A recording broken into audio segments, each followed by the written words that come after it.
esta parte del programa, estimados amigos, vamos a hablar de alguna alteración, alguna molestia que sin duda muchas personas que están viendo el programa ha padecido o está padeciendo. El mal aliento, la halitosis, la incomodidad que origina cuando está, por ejemplo, intercambiando una conversación y la persona que conversa con usted o usted tiene un mal aliento. Al día siguiente de haber ingerido alcohol, por ejemplo, el mal aliento, el aliento a alcohol, o de repente, sin ninguna ingesta de alcohol, sin no consumir tabaco, por ejemplo, usted tiene un mal aliento. Como es un problema que tiene que ver muchas causas, muchos orígenes, vamos a tratar con diferentes especialistas. Vamos a hablar con un especialista en otorrino, porque hay partes del aparato respiratorio alto que origina esta halitosis. También vamos a estar con un odontólogo, el especialista de los dientes. Nos va a decir por qué razón de repente una caries mal curada o tratada inadecuadamente puede originar un mal aliento. Vamos a estar con el gastroenterólogo, que nos explicará qué causas del aparato digestivo pueden producir el mal aliento. También estará con nosotros el nefrólogo, el especialista del riñón. ¿En qué casos, en qué alteraciones de nuestros riñones podemos presentar esta halitosis, este mal aliento que realmente es muy incómodo cuando uno está conversando, por ejemplo? Vamos a empezar, estamos ya con la doctora Olga Barón. Ella es especialista, jefe del servicio de otorrino de la Clínica La Luz. Doctora, ¿cómo está usted? Muy buenas tardes. ¿Qué tal? ¿Cómo está, Fernando? Realmente, doctora, esto es muy incómodo. Así es. Es muy incómodo porque usted está conversando y le están sintiendo que está oliendo mal. O a veces hasta las personas a nuestro alrededor no sienten, pero sí el paciente, y es bastante incómodo, que hay muchos pacientes que hasta lleva a consultas de psiquiatría por este motivo. El paciente no es consciente. Yo tenía pacientes que yo me doy cuenta que algo está pasando y los familiares me decían, él no se da cuenta. Algunos no se dan cuenta, otros sí. Un problema... Otros sí, otros se dan cuenta hasta el grado también de no tener el mal aliento. Por eso se hace el descarte a nivel del gastroenterólogo, a nivel del otorrino, a nivel del odontólogo. Entonces ya hay pacientes que tenemos también que no tienen el mal aliento y a veces constituye un problema psiquiátrico. Perfecto. Vamos a empezar, doctora, en por nuestro su campo. especialidad. Así es. ¿Qué estructuras, qué cosa se dañó del aparato respiratorio alto, vías nasales, garganta, no sé, las que da mal olor a las patologías principales en nuestro campo son las rinitis alérgicas, no tratadas, las sinusitis crónicas, no tratadas. ¿Por qué? Porque hay un exceso en la formación del moco y aparte es un moco de mala calidad. Se acumula a veces durante toda la noche y como nuestro aparato respiratorio está poblado por bacterias normales que conviven con nosotros, si pasan más de 6 horas sobre un caldo de cultivo que es el moco acumulado, este se descompone en las bacterias y produce el mal aliento, sobre todo en las mañanas. ¿Sinusitis alérgica que está con gripe siempre? Claro, ¿Está con rinorrea? La sinusitis crónica alérgica se expresa de diferentes formas. Por ejemplo, hay pacientes que solo estornudan, hay pacientes que solo tienen dolor de cabeza, hay pacientes que tienen garraspera. ¿Qué quiere decir la garraspera? Es por el moco que les está pasando por atrás de las fosas nasales hacia la garganta. Entonces el paciente quiere expectorar, es el moco que está acumulado, ¿no? Y ese moco que se mantiene más de 6 horas, como dije hace un rato, se descomponen las bacterias existentes y da una halitosis. Sinusitis alérgica. ¿Qué otra patología? La rinitis alérgica no tratada. ¿Es lo mismo? ¿Es diferente? Rinitis alérgica quiere decir la patología inflamatoria crónica a nivel de la nariz. En cambio, la sinusitis crónica es la patología inflamatoria crónica a nivel de los senos paranasales, que son unas estructuras que tenemos más interno al lado de la nariz, un poco más profundo en los huesos, ¿no? Perfecto. A nivel de la garganta, de la faringe, tenemos otro órgano en el cual su compromiso puede dar halitosis, que son las amígdalas.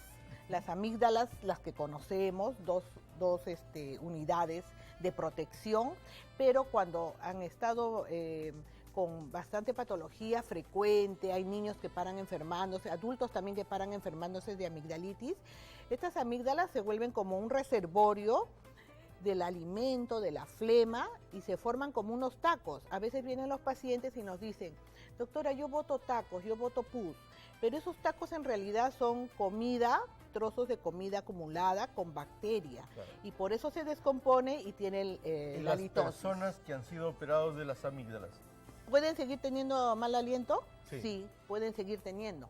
Ya se eliminó esa causa, pero queda casi siempre el paciente que tiene una amigdalitis crónica es aquel paciente alérgico. Si la causa del mal aliento es lo que usted acaba de manifestar, el tratamiento no es poniéndose a la boca soluciones que pueden alterar el olor, sino tratando los problemas de fondo. Claro, porque por ejemplo, los enjuagues bucales son pasajeros y muchas veces es contraproducente, porque hay algunos enjuagues bucales muy fuertes que alteran el pH de la saliva y al contrario nos pueden dar hongos. Vemos pacientes así. Perfecto. También. Acá tenemos una maqueta. ¿Hay algo falta para decir que también hay otra parte anatómica? Claro, por ejemplo nos dice dónde se puede estar acumulando el moco en el caso de una rinitis alérgica, una sinusitis, o en lo más pequeño es el adenoides, por ejemplo, ese también es un problema. El adenoides, digamos así, es una tercera amígdala que se localiza en esta zona. Cuando está muy grande, inflamado, también crea un moco espeso y que también produce mal aliento en los pequeños. Doctora, muchísimas gracias. A usted. Vamos a seguir, estimados amigos, tratando este tema. Voy a dar pase a mi amiga Milén, que está allá con el doctor Cervera, para seguir hablando de otras causas de la litosis. Muchas gracias, doctor. Bien, la litosis, más conocida como mal aliento, afecta a 1 de cada 2 personas. Muchísimas veces puede ser manifestación de alguna otra patología. Para hablar de ello me encuentro con el doctor Luis Alberto Cervera, gastroenterólogo de la Clínica La Luz. Muy buenas tardes, doctor. Gracias por estar aquí. ¿Por qué se da el mal aliento? Bueno, en general, comentarles que el mal aliento, la gran mayoría de patologías que la producen están asociadas a problemas peribucales. No obstante, como lo has comentado, hay patologías extraperibucales que pueden condicionar este tipo de patología. En la parte de gastroenterología, fundamentalmente, lo que yo les puedo comentar es que el reflujo gastroesofágico, que es justamente cuando el ácido del estómago sube hacia el esófago, inclusive hacia la boca, bien, puede condicionar mal aliento. Y es justamente lo que nosotros llamamos el aliento amargo, ¿de acuerdo? Justamente es una de las causas, el reflujo. Comentarles también que algunas patologías como gastritis, la inflamación del estómago, el hecho de que se condicionen gases y estos se erupten, también puede condicionar mal aliento. Muchos pacientes llegan a su consulta, doctor, le pregunto por curiosidad, diciendo, doctor, tengo mal aliento, ¿tengo algún problema en el hígado? Así es. ¿Es verdad? ¿Es mentira? Efectivamente, la verdad es que es bastante común que al menos 1 o 2 pacientes vengan a la consulta preguntando justamente por eso. Tengo mal aliento y ellos también ya van condicionados porque le dijo la mamita, el abuelito, el tío, todo, que tienen un problema hepático, pero la verdad es que no es así. El hígado es un órgano muy grande que funciona adecuadamente casi siempre y que cuando se inflama puede condicionar otro tipo de problemas, bien, que uno se ponga amarillo, que no tenga hinchazón de estómago y tal. No obstante, no tiene absolutamente nada que ver con el mal aliento, ¿de acuerdo? Sí que cuando se produce una enfermedad crónica del hígado, con la sequedad que puede condicionar esta, la boca puede quedar saburra o lo que se llama lengua saburral, y sí que esto puede condicionar mal aliento, pero el hígado como tal no tendría que tener ningún tipo de problema. Y con lo que respecta a su área, ¿qué podemos hacer? ¿Cuál sería la solución? Obviamente visitar al especialista, pero mientras tanto... Fundamentalmente, si uno tiene mal aliento, hay que descartar, en mi parte, reflujo y gastritis. Todo paciente que tiene este tipo de patología, como sensación de mal aliento, vinagrera, regurgitación, ardor, distensión abdominal, sí que debería ser valorado por un gastroenterólogo para poder hacer un tratamiento adecuado, y si con esto solucionamos el problema, pues en definitiva se ha solucionado un problema adecuado. Muy bien, ¿listo? Doctor, muchísimas gracias. Siempre claro, preciso el doctor Cervera. Ahora le damos pase al doctor Silva. Esta segunda parte estamos con el doctor Iván Barazorda.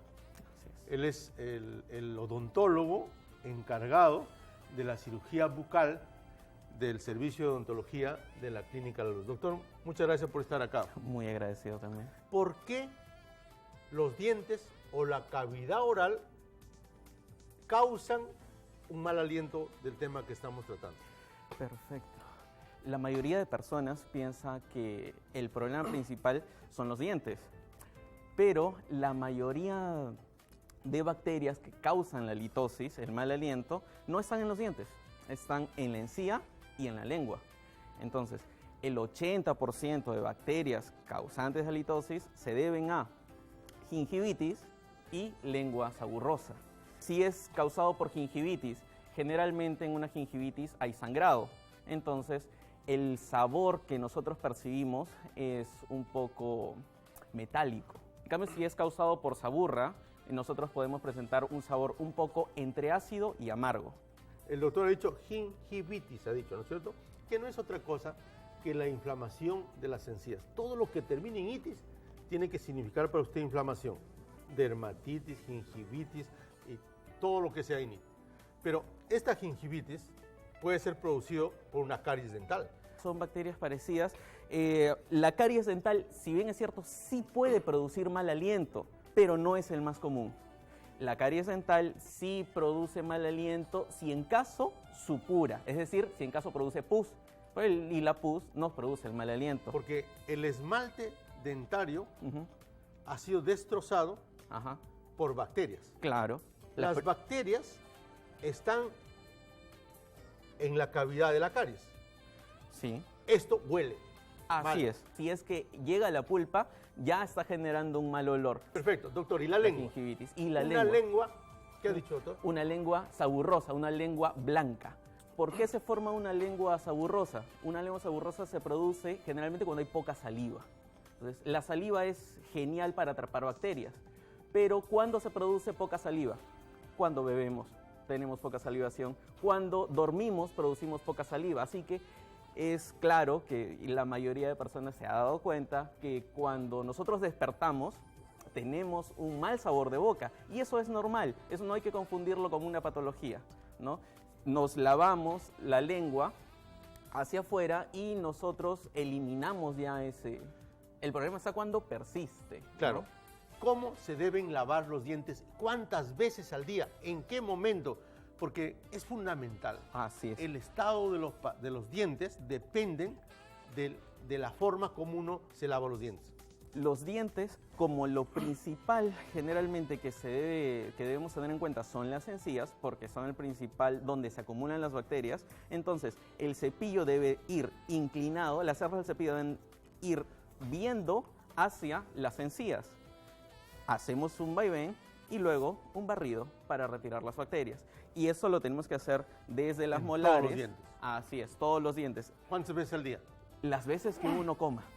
Las veces que uno come. Si uno come Después desayuno, de comer. así es, Okay. Después de comer. 5 veces al día. 5 veces. 5 veces se lava. Y es más, antes de ir a dormir. Así, Okay. y es el momento más importante antes Los de irse a dormir. enjuagues bucales, doctor, ¿sirven? ¿No sirven? Los enjuagues bucales son buenos, sin embargo, no todos. Los que producen, no los que contienen alcohol. Los que contienen alcohol a veces irritan más y nos producen mayor sangrado del que inicialmente Perfecto, doctor, teníamos. tenemos una maqueta más. Así es. Acompáñeme, por favor. Acá tenemos la cavidad oral, las aftas. Un afta es una llaga, Una herida. una herida, ¿ya? De color blanquecino con un aro rojo, que al tocarla duele muchísimo. Okay. Generalmente esto sucede por bacterias que siempre están en nuestra boca, pero cuando nuestro sistema inmune está bajo, aparecen y crean esta herida. Ahora, ¿qué podemos hacer cuando nos salen estas aftas? Sencillo, cambiamos el pH, es decir, nos enjuagamos con bicarbonato. Las heridas aftosas generalmente tienden a desaparecer en 7 días y remiten por sí solas. Esas son las llamadas aftas menores, ¿no? Ahora, por el tema de las bacterias, justo aprovechamos la maqueta. Hay algunas personas que tienen reflejos nauseosos cuando se cepillan la lengua. Entonces, eso es fácil. Aquí hay un truco para que no tengan ese reflejo nauseoso. Las personas que tienen reflejo nauseoso generalmente cepillan su lengua de esta manera.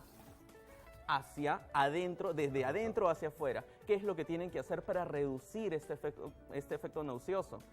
Cepillar desde adentro hacia afuera. Dividir la lengua en 2 mitades, 5 veces la mitad derecha y 5 veces la mitad izquierda. Perfecto, doctor. El bicarbonato de sodio. La sal común. Sí. ¿Sirve para la higiene adecuada de la cavidad oral? El bicarbonato de sodio cambia nuestro pH, es decir, elimina lo ácido que tenemos en boca, que las bacterias siempre producen cosas ácidas en boca, y sí nos podría ayudar en algo el bicarbonato. Ahora, sin embargo, acá... Podemos decirle, doctor, porque nos están viendo personas que no tienen la suerte de acceder a su consultorio en la Clínica Luz. Ajá. Súper recontra especializado en la Clínica Luz en dental. Un tip que les voy a dar, que es a veces que les digo a mis pacientes, incluso a los pacientes que yo les hago algunas pequeñas cirugías, el agua oxigenada es excelente. El agua oxigenada es lo mejor que puede haber es casi tan bueno o hasta mejor que un enjuague bucal caro. Perfecto. ¿Por qué? Porque las bacterias de boca no reciben oxígeno. Siempre y cuando tenga usted una herida en la boca, en la cavidad oral, con toques, con hisopito, agua oxigenada, ¿cierto? Agua oxigenada. Agua oxigenada puede ser con hisopos o lo pueden diluir, ¿no? Y hacer y hacer los enjuagues. Así perfecto. Doctor Iván, muchísimas gracias. Muy agradecido. Un tema muy amplio. Seguramente tendremos la oportunidad de invitarlo nuevamente para seguir hablando de este tema. Muchas gracias. Estimados amigos, yo me tengo que ir para seguir tratando este tema con el doctor Agustín Quevedo. Él es nefrólogo, él es especialista de nuestros riñones, y con él vamos a seguir tratando por qué los riñones causan también este mal aliento. Voy a saludar al doctor Quevedo. Doctor, ¿cómo está usted? Muy buenas tardes. ¿Cómo anda? Buenas tardes. Qué tema para amplio, ¿no? Sí, como la diabetes, el mal olor de su respiración. Madrecita, examínese, salga ahora después de ver el programa a las 3 de la tarde, saque la lengua, mírese en el espejo, si está blanco, está mal. También tiene que ver con nuestros riñones. Y qué mejor para que nos explique esto un especialista, un experto en los riñones, que es el doctor Agustín Quevedo. Doctor, ¿cómo así los riñones contribuyen a este mal olor de nuestro aliento? Bueno, tendríamos que dividir claramente en lo que es un olor temporal y un definitivo. En el caso de los pacientes renales, el olor es definitivo y no se podrá sacar solamente cuando se pueda sacar los desechos de la sangre, y eso significa la diálisis. Okay. Cuando termina la función de los riñones, que son las excretas de todos los desechos que se juntan y metabolizan en la sangre, el olor es propio el de la orina. La orina es condensa sobre todo factores aminados. ¿Qué son factores aminados? Son todos los productos de las proteínas sobre todo, y que tienen la característica y le dan el olor de tipo amoníaco, amonio, y ese olor es característico de la orina.